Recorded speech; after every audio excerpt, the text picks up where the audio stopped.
Dalam sejarah Indonesia yang penuh warna, terdapat sosok yang telah mengukir prestasi gemilang sebagai seorang muslimah tangguh. Beliau bernama Laksamanah Malahayati, seorang wanita pemberani yang melangkah di atas lautan dengan keberanian yang tidak tergoyahkan. Meski mungkin namanya belum seterkenal para pahlawan nasional lainnya, perannya dalam mempertahankan tanah air sekaligus sebagai seorang muslimah telah meninggalkan jejak yang cukup mendalam.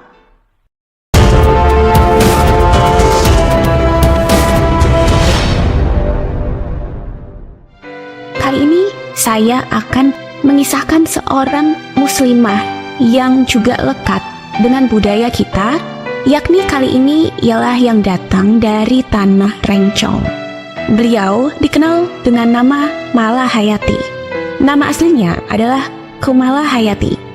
Beliau diperkirakan lahir di Aceh Besar pada tahun 1560 atau 1575. Hayati lahir dari keluarga pecinta dan pejuang lautan. Ayahnya bernama Laksamana Mahmud Syah, sedangkan kakeknya adalah Laksamana Muhammad Said Syah, cucu dari Ali Mughayat Syah, pendiri Kesultanan Aceh Darussalam. Sejak kecil, Malahayati terbiasa melihat lautan. Ia pun terbiasa melihat latihan perang armada laut yang dipimpin oleh ayahnya. Semakin hari, rasa cinta kepada lautan terbit dalam hati Malahayati. Demi mewujudkan cita-citanya menjadi seorang pelaut andal, Malahayati pun masuk dalam pendidikan militer Angkatan Laut di Akademi Baitul Maqdis milik Kerajaan Aceh Darussalam, Portugis. Qadarullah, di akademi tersebut Malahayati bertemu dengan seorang pemuda yang memiliki semangat sama dengannya. Pemuda tersebut akhirnya menjadi suami Malahayati. Kedepan, karir dari suami Malahayati cukup baik. Ia lalu diangkat sebagai Panglima Armada 5 oleh Sultan Mansur Shah. Sebagai istri yang juga seorang perwira bahari, Malahayati mengikuti kemanapun suaminya bertugas. Suatu kali, keduanya terlibat peperangan laut dengan armada Portugis yang merompak kapal pengangkut rempah-rempah milik penduduk. Dalam peperangan tersebut, naas suami dari Malahayati pun gugur. Kepedihan pun bergulung menyelimuti hati dari Malahayati. Namun, ia berusaha tegar. Malahayati tidak memberitahukan kematian suaminya agar anak buahnya tidak kehilangan harapan. Malahayati memakai pakaian tugas suaminya, lalu ia memimpin peperangan. Pasukan Portugis berhasil dikalahkan. Panglima Malahayati yang tengah bertempur dalam kepedihan berhasil membawa kemenangan bagi Kerajaan Aceh Darussalam. Sebagai penghormatan, Malahayati pun diangkat menjadi wakil Panglima Armada 5 Kerajaan Aceh yang dijabat oleh Laksamana Muda Mahajalela. Kepedihan tidak membuat Malahayati tenggelam dalam duka. Kehilangan suami tercinta masih membekas di dalam dada. Dalam keadaan seperti demikian, semangat juangnya justru berkobar. Malahayati melihat banyak wanita Aceh yang mengalami kepedihan seperti dirinya akibat suami mereka gugur di medan perang. Malahayati pun mengumpulkan mereka dan berinisiatif melatih para perempuan tersebut sebagai tentara armada laut. Sang Sultan menyambut baik niat Malahayati. Maka berdirilah Inong Bale, armada tempur pertama yang beranggotakan para perempuan-perempuan yang telah ditinggal gugur oleh suaminya di medan perang. Semakin hari, anggota Inong Bale semakin banyak. Bukan hanya para perempuan yang ditinggal mati oleh suaminya yang bergabung berjuang di dalamnya, namun juga para gadis pun tidak ingin ketinggalan kesempatan untuk berjuang. Armada itu pun semakin kuat dengan berdirinya pangkalan dengan kekuatan 100 kapal perang berkapasitas 400 hingga 500 orang.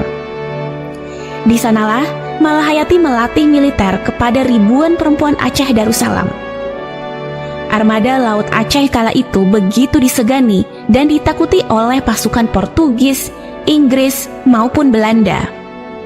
Nama Laksamana Malahayati membuat musuh bergetar dan berpikir ulang untuk mencoba mengganggunya. Pada tahun 1581, Laksamana Malahayati mendapat tugas untuk menghancurkan benteng La Formosa milik Portugis. Malahayati memimpin 40 kapal perang dengan kekuatan 10.000 pasukan. Benteng La Formosa belum bisa direbutnya. Namun, pasukan Malahayati berhasil memorak-porandakan kekuatan laut Portugis. Atas keberhasilannya itu, Laksamana Malahayati diangkat sebagai Panglima Armada 5 Kerajaan Aceh Darussalam. Peperangan yang dihadapi oleh Malahayati bukan hanya melawan penjajahan bangsa asing. Selain itu, ia pun harus masuk dalam pusaran konflik internal yang terjadi di lingkup Kerajaan Aceh Darussalam. Di bawah kepemimpinan Sultan Alauddin Mansur Shah, Aceh mampu berkembang menjadi kerajaan yang besar. Wilayah kekuasaannya mencapai hampir seluruh pulau Sumatera dan semenanjung Malaya. Namun, terdapat pihak-pihak tertentu yang tidak menyukai sang sultan karena ia bukan berasal dari garis keturunan langsung Sultan Ali Muhayyad Shah. Sultan Mansur Shah merupakan putra keturunan Sultan Perak, daerah taklukan Sultan Alauddin Riayat Shah. Melihat perilaku yang baik dari Alauddin Mansur, Sultan Alauddin Riayat Shah menikahkannya dengan putrinya sendiri, yaitu Ratna Indrawangsa. Pada akhirnya, terjadilah makar yang dipimpin oleh Panglima Raja Buyong. Sebelum penyerangan dilakukan, Raja Buyong meminta agar Malahayati bergabung dengannya. Namun, Malahayati menolak permintaan tersebut. Akibat serangan Raja Buyong, Malahayati pun ditawan. Beberapa waktu kemudian, Malahayati berhasil meloloskan diri. Ia pun menyusun kekuatan bersama pihak-pihak yang masih setia terhadap Sultan Mansur Shah. Berkat ancaman Malahayati, Raja Buyong menyerahkan diri. Berikutnya, diangkatlah Pangeran Zainal Abidin sebagai Sultan Kerajaan Aceh Darussalam. Laksamana Malahayati terus berjuang untuk kejayaan Aceh Darussalam. Ia berjuang melawan penjajah yang selalu memikirkan keuntungan diri mereka sendiri.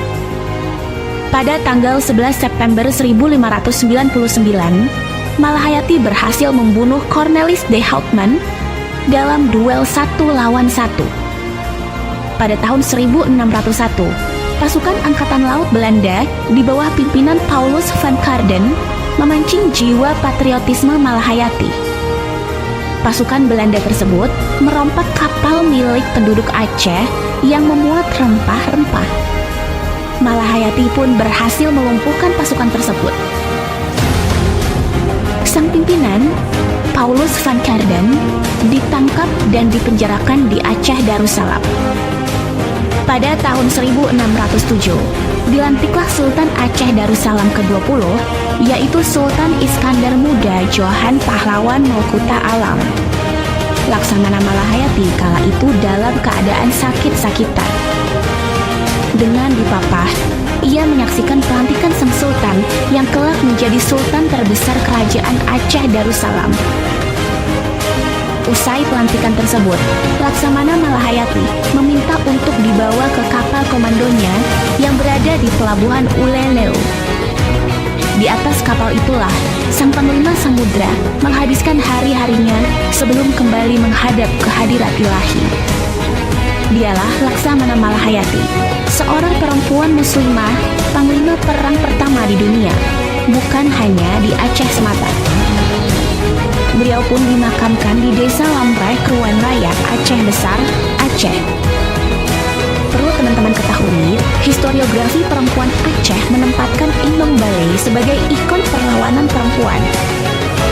Dalam sejarah Aceh, ia juga merujuk pada tentara perempuan di abad ke-17. representasi atau personifikasi yang terkenal dari Inong Bale yang paling terkenal adalah Laksamana Kemalahayati. Gelar Laksamana yang disandangnya menguatkan posisi Kemalahayati bukan hanya sebagai seorang pejuang, tetapi juga sebagai seorang pemimpin. Masyarakat Aceh menempatkan Kemalahayati sebagai seorang pahlawan. Pada November 2017, Presiden Joko Widodo pun menetapkannya secara resmi sebagai pahlawan nasional. Oleh sebab itu, Kemalahayati disejajarkan dengan 3 tokoh lainnya, yaitu Sultan Iskandar Muda sebagai simbol kepemimpinan, Syekh Abdul Rauf Singkili sebagai simbol religiositas dan kecendekiaan, dan istri Iskandar Muda sebagai simbol dari keadilan hukum. Sebagai muslimah masa kini, apakah kita sudah memiliki semangat juang warisan Laksamana Malahayati? Ataukah kita menjadi muslimah yang rapuh dan suka mengaduh? Saat ini memang tidak ada lagi penjajah di bumi pertiwi. Kita tidak harus memanggul senjata untuk berperang melawan mereka. Namun, bukan berarti semangat juang tidak dihiraukan lagi. Bangsa ini, masyarakat di sekitar kita, keluarga tercinta, bahkan diri kita sendiri, membutuhkan diri kita yang selalu mau berjuang untuk lebih baik lagi. Selain itu, muslimah haruslah cinta tanah air. Banyak hal yang bisa kita lakukan dalam rangka mewujudkan kecintaan kepada tanah air tercinta ini. Rasulullah Shallallahu Alaihi Wasallam adalah seorang yang cinta tanah air. Dalam hadis dikisahkan, diriwayatkan dari sahabat Anas, bahwa Nabi Muhammad Shallallahu Alaihi Wasallam ketika kembali dari bepergian dan melihat dinding-dinding Madinah, beliau mempercepat laju untanya. Apabila beliau menunggangi unta, maka beliau menggerakkannya untuk mempercepat karena kecintaannya beliau kepada Madinah. Hadis riwayat Bukhari, Ibnu Hibban, dan Tirmidzi. Demikian kisah ini saya sampaikan. Semoga kisah kali ini dapat memberikan manfaat kepada teman-teman yang mendengarkan. Mohon maaf jika masih terdapat kekurangan di dalam penyampaian. Sampai bertemu di kisah-kisah penuh hikmah berikutnya. Wassalamualaikum warahmatullahi wabarakatuh.